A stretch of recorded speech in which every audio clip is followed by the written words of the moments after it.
device. You can't turn your phone while live.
Shabbat Shalom to everyone again. It's a new Shabbat. Thank God Shabbat is here again. It's been a beautiful week. How's your week been? Has it been good? I put on a yellow tie today to match the sunshine and the positive attitude and the great energy that we all have. So, beginning, I hope you've all had a great week. We have here, and we're trying our best. That's all we're trying. We're just trying our best and making the best of the situation.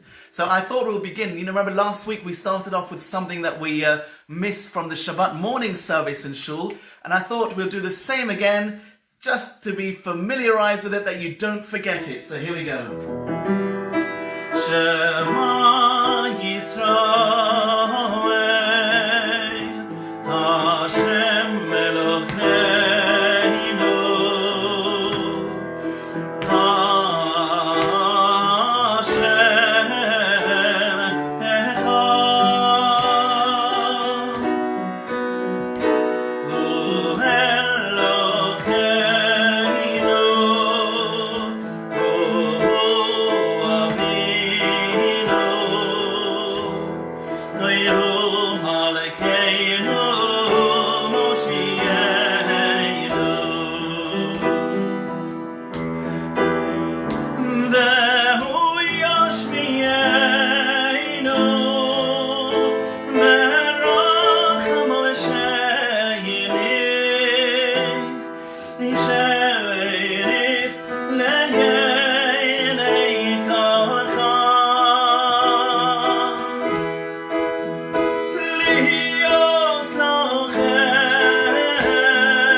The service moving today because I've got a surprise for you at the end of this service. So let's get going with the Yedid Nefesh, the soul that our soul craves for the Almighty, and our soul is ready to greet the Shabbat Queen. Here we go, Yedid Nefesh. Join with me, Yedid Nefesh.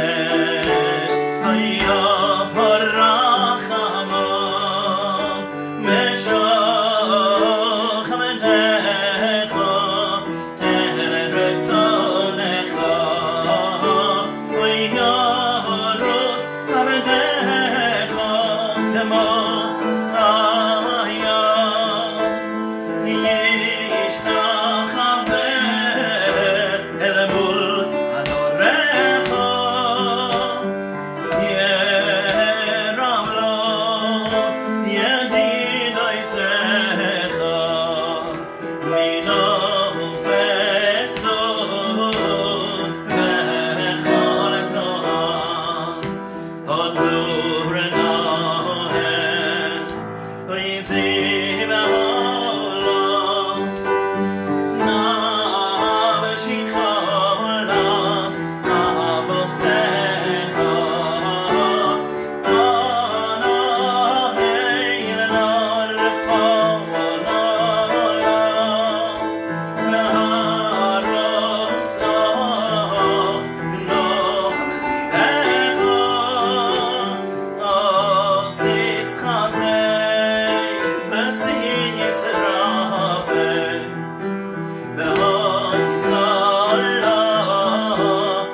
Okay, for those tuning in just now, Shabbat Shalom. Welcome back to another Friday evening with Chazan Avromi and Rochela and all our family. Great to have you with us.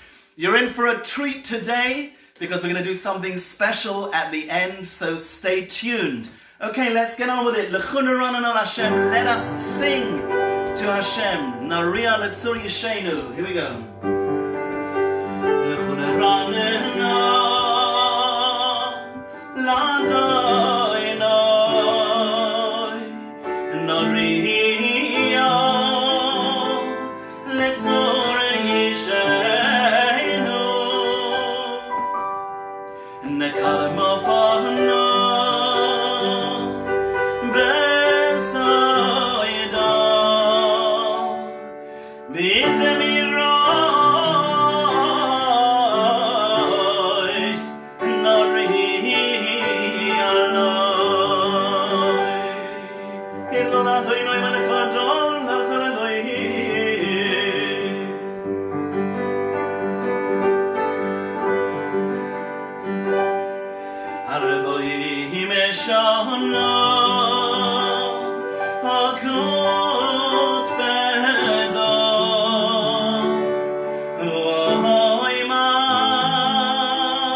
Just getting warmed up here.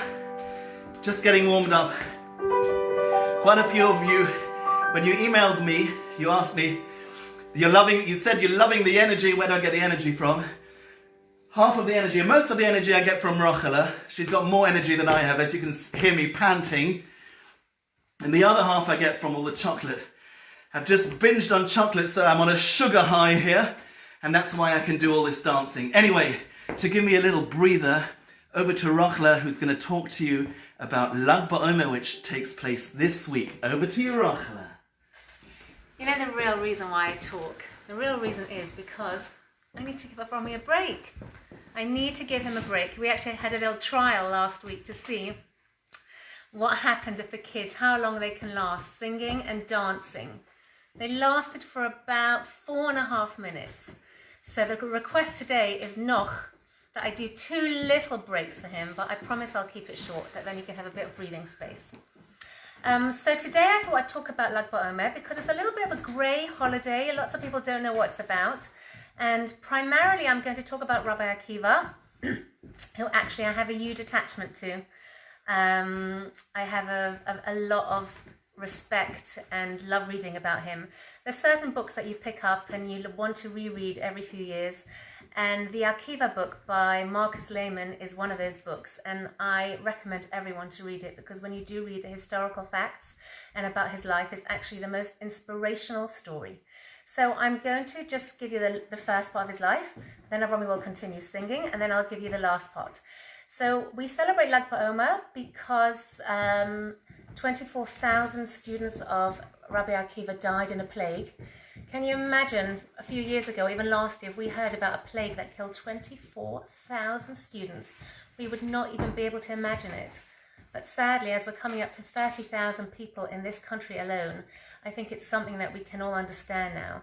And the sad point actually is that they all died because they didn't have respect for one another. You know, knowledge without wisdom is worth nothing. And if one can't be a good person, it's worth nothing. But let's find out about the roots of Rabbi Akiva, which is so amazing and it's so inspirational. Rabbi Akiva actually started life as an ignoramus, a robber, a villain, low-life, illiterate completely. He came from a family of converts. He had no lineage, no yichus, very, very disrespected. And he got a job in the home of Kabbalat Shabbat, the wealthiest man in the times. And Kabbalat Shabbat's daughter took a liking to this young shepherd. So we'll get onto that soon, which is the exciting part. But the little points that I want to just go through is the really strong attributes that he had, which we can all learn from. The first point I think is about humble origins. It doesn't really matter where you come from. We all have the potential to achieve greatness. He came from the most basic origins and he was the greatest rabbi. So much of the Mishnah and Talmud quotes Rabbi Akiva and his famous mantra, love your fellow Jew as yourself. V'ahavta l'orecha kamocha. The second really exciting lesson we can learn from him is to see inspiration and act on it. The famous story being told that he saw a dent in a rock and wondered how this dent in this rock happened, and was told that slowly, over the years, water dripped and dripped and dripped onto the rock until eventually it formed a dent. And that was a Yahoo moment for him when he realized to himself, if a soft substance like water can slowly drip and eventually form a dent in a rock, so too, something like the Torah, something which is so fiery and passionate, can slowly penetrate my heart. And that's when he decided that he did have a potential to change. The next point I want to share is that he patiently started from the bottom. Very often people feel that they're too embarrassed, they've got too much pride to start from the bottom. We're told that he got married and had children, and he went to Cheder with his little children and literally had to learn basics like Aleph Beis. He was no super genius, but as we know, most great people get there because they work hard and their determinations, not because of great brains. He was a truth seeker. He really wanted to understand. He asked the questions and he was genuine. And my most favorite one of all, and that's what I'm going to finish off before my next bit, that it was all down to his wife, who happened to be called Rachel.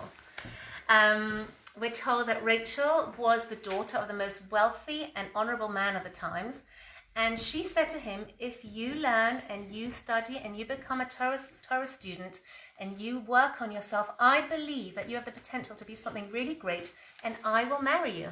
And that's what they did. They got married in secret. Her father completely disowned them. They lived in absolute poverty.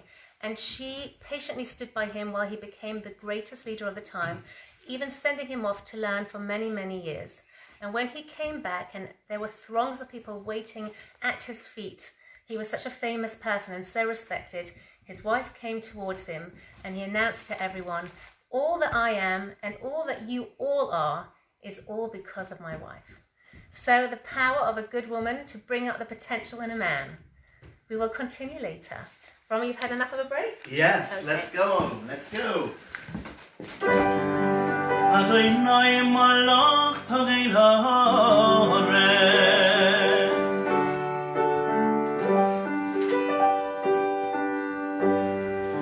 Oy havi Adonai sinara Shahimer nafshos chasidam miyad reshonim yatzilei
Shoes on, here we go. I miss my David. Humble and I, humble and I,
So it's time for L'Chadodi. Before I do that, I want to do a shout out. Mazel Tovs in the community once again. Joseph Lever, you did a fantastic job laning double Sedra on Sunday. An amazing job. Mazel Tov to you and all the family, and to grandmas Margaret and Ruth. Mazel Tov, and to this week's Bar Mitzvah boy, to Elliot Mimuni and his parents Josie and Julie. Mazel Tov to you. Mazel Tov. Hope you managed to celebrate in some way. And also a wonderful Mazel Tov to a Chatan and Kala that are getting married this week on Lag BaOmer near the windmill in Yerushalayim. So heartiest Mazel Tov wishes to Jeffrey Cohen and to Hila Tiano, the bride. Mazel Tov to you and to your families. I know that many of your families are stuck in South Africa and can't get to the wedding, but they'll be watching and with you in spirit and in heart. So wishing you all Mazel Tov on the wonderful Smachot. Here we go, Lecha Dodi. Lecha Dodi Lekras Allah B'nei Shabbos Nekambela Lecha Dodi Lekras Allah B'nei Shabbos Nekambela Bishomer B'zachai B'diborei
traditional to change tunes at this point. I know this is an all-time favorite for us at Norris Lee on a Friday night, but it's normally sung after L'Chadodi. But because we can't do that because you need to light candles, I'm going to put it in the L'Chadodi that you can sing along from wherever you are. If you're doing last-minute preps before Shabbos, or getting changed, or watching, or the children are watching, sing along. You all know this one.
So Shabbat Shalom once again to everyone.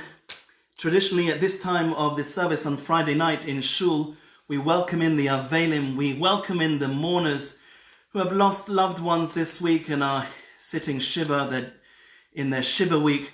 So our hearts go out to Louise Hillman, who lost her father this week, who lost her father Derek.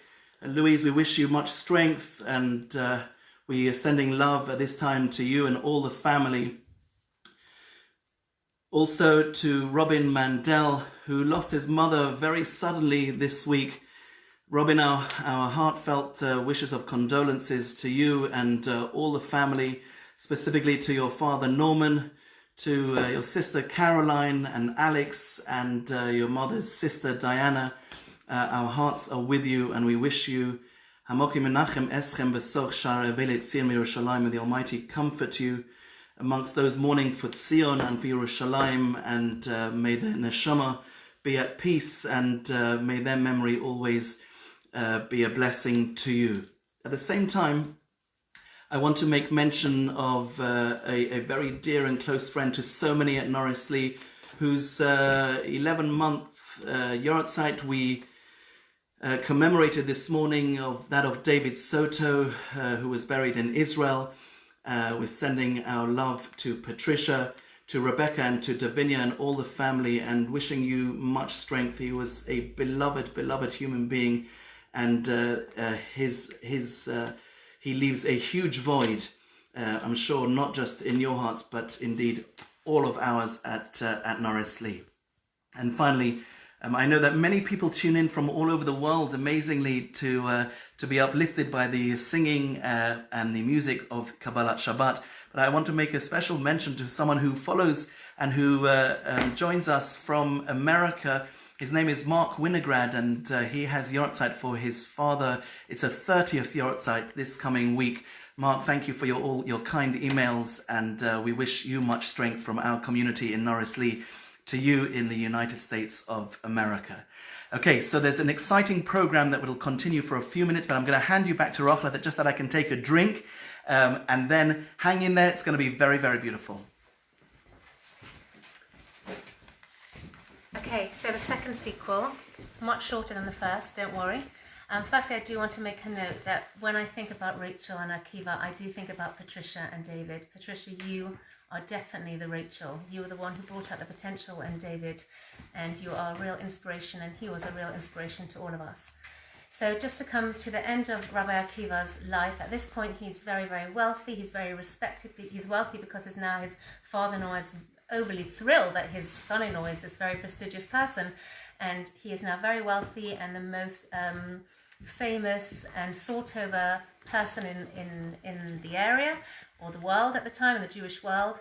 But the important thing to know is that he never ever lost sight of his roots. He always remembered what it was like to be a poor shepherd, to be an ignorant person, the way he used to feel about Torah scholars, and he always kept his mantra, which was "V'ahavta l'recha kamocha," always to love your fellow man as yourself.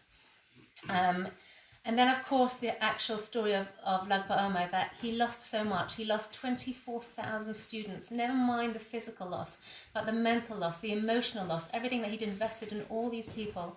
And he probably never ever recovered from it. However, he was still able to pull himself together and build a new life with only 5 pupils, the most famous being Rabbi Shimon Bar Yochai. Who else do we know, or how else are we able to pick ourselves up? Sometimes in life, you know, things are really, really difficult and really sad, and we suffer tragedies and we suffer difficulties. But if we're only able to pick ourselves up and have hope and belief, then we can really relive and hopefully bring more joy and more happiness. And the most famous student that he did have was Rabbi Shimon Bar Yochai, who was very famous for being a very, very wonderful teacher, loved every single Jew, brought out the potential in everyone to see how they could connect to Hashem. He was famous for writing the Zohar, the mystical side of Torah learning, and that's why there are thousands of people who throng to Meron every year, sadly not this year, and celebrate at his Yortzeit. So just a few thoughts and ideas to learn from our great leaders. Have a lovely, lovely week. Okay, so as promised, you're going to get something a little bit special now. This week's Sedra in Emor discusses, first of all, the Kohanim and the service that they had to do in the temple.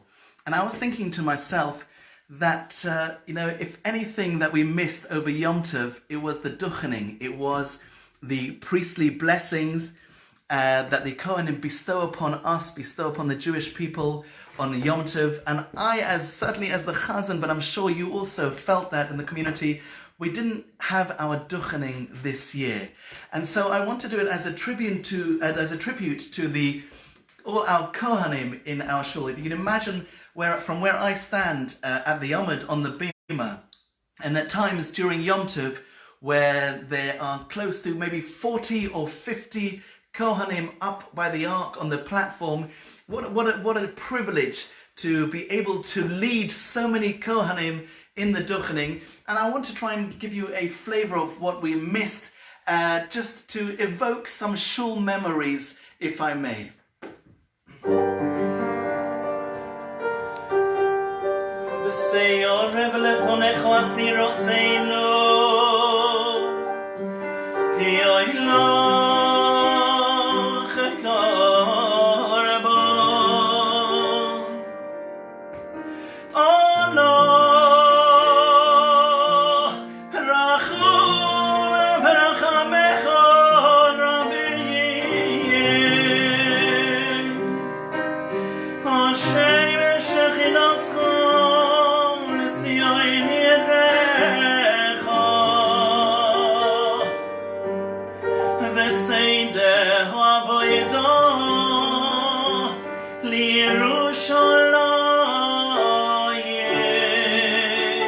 Join with me.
With the permission of all the Kohanim, this is a tribute to you.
Everyone under the talesim receiving the brachas from the Kohanim.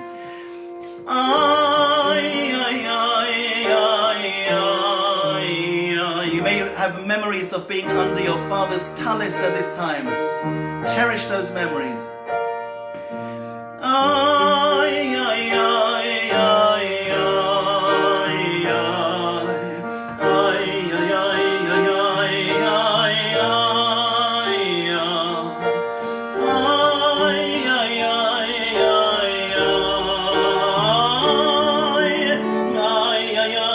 Yeah.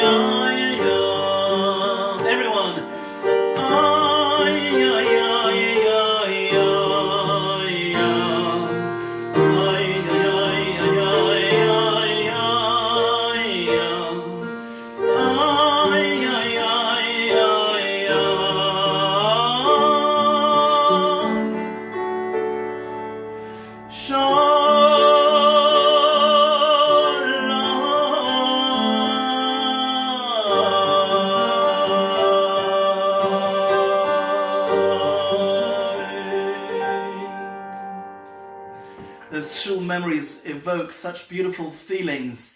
The biggest blessing is Shalom. I wish you all Shabbat Shalom, a Shabbos of peace and a week ahead of peace. But before you leave, there's one more treat. You know, the Sedra in Emor continues with the festivals. So I'm going to give you a snippet of 3 festivals, Pesach, Shavuot and Sukkot. Once again, as the Chazan of this beautiful community, so often I get the privilege to be right in the center of so many people davening and singing and doing mitzvahs. And one of my highlights among the many are being there on Sukkot and seeing everyone with their lulav and etrog going round for the Hoshanas. And we have a specific tune that we sing in Norris Lee. You'll hear it in just 1 second. Let's begin with Pesach, which we've just had.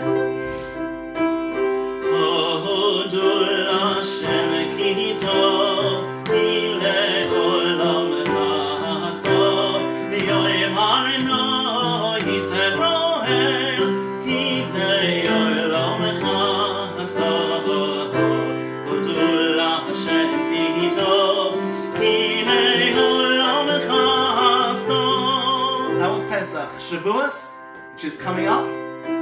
Akdomus. Akdomus milin b'sharoi shusa, avla shokineno harmon reshusa. So how about Sukkot? Here it is, the Hoshanas.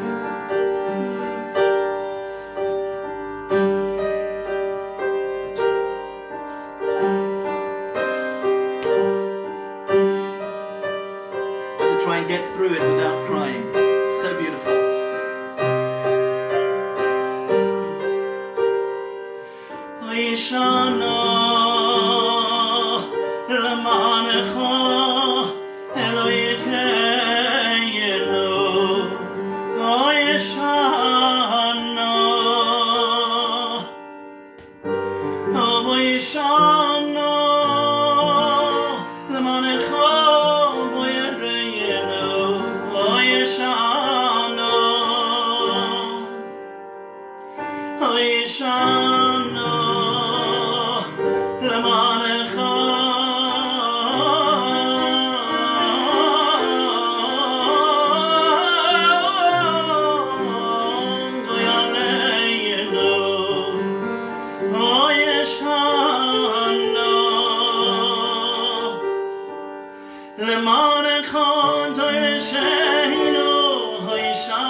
Everyone.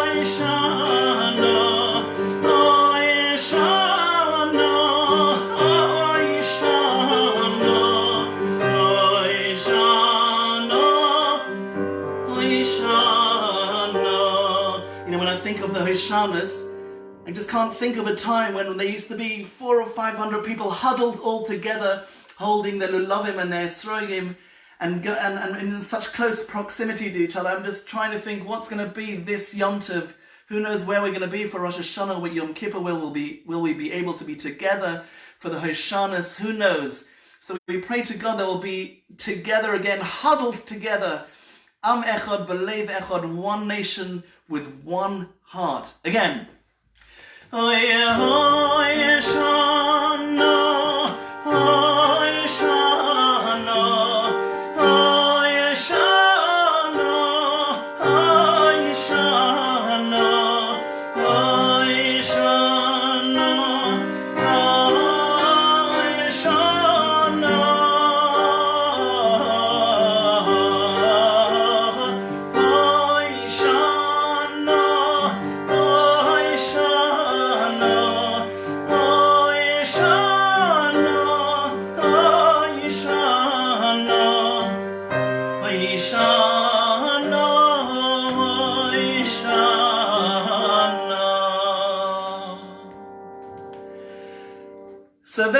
it, another offering from me. It has been a pleasure and a privilege. You know, if there's one thing, well, it's done many things, but if there's one thing that the lockdown has done for myself and from Rochela and for all of us here at the Freilich family, it's made a connection that, of course, we always knew that we were integrated into the community, but you have been so beloved with your wonderful comments and with your wonderful emails. Keep them coming, chazanavromi@gmail.com. So sweet of you. Thank you so much. But there's been a certain connection, and also for so many people have commented that the fact that everyone comes on just before Shabbat comes in, you feel the connection to the community between one and another. The connection is there. The fact that we all know that we're sitting at home watching and davening together, it warms the heart. So, a couple of announcements. 2 very, very exciting events coming up, among all the other things that the shul is putting on for you. This Thursday evening, if you have seen it on Facebook, it's called Roch, aka Rochela. It's not on Facebook yet. It's not on Facebook yet? It will be though. Yeah. It will be. The poster's up there. So there is an exciting event. Roch meets Ruch. This is a Hasidic lady from New York, from a Hasidic dynasty, from an ultra-Orthodox Hasidic family that has become a judge in the criminal courts. And she has an amazing story, a religious woman, and she has so much to tell, and she will be in conversation with Rochela. Rochela will be asking her lots of different questions about her balancing her family and her religion together with her post as judge. So don't miss that. That is on Thursday evening at 8:30, 8:30. Don't miss that. That is going to be something wonderful to watch. And in response to all of you asking, when is the next happy hour? Well, watch this space, because on Monday, the poster will go onto Facebook. You'll see what it is. It's in a couple of weeks' time. But after the cake and the wedding broadcast that we did, you said to me, how can it get better than this? We've got something great. You're going to just love it. I can't tell you what it is, but it's super duper. You're going to love it. So you're just going to have to wait till Monday till you see it advertised. Anyway, so from myself, from Rochela, from Dobby, come on Dobbs, come on everyone. Wishing you all Shabbat Shalom. Stay connected. Keep the comments coming in. Keep your messages coming in. We love them, don't we? Love them? We love them. We love them. The minute we stop the broadcast, we quickly we look at all your comments. We read all your comments, so write them. Anyway, sending lots of love on this Shabbat Parshas Emor, and we can't wait to see you. We'll see you at Rochela's Thursday evening event. And all the other events. And all the other events that the shul putting on. Read all about them, and can't wait to see you soon. Shabbat Shalom from all of us at the Freilichs. Mwah!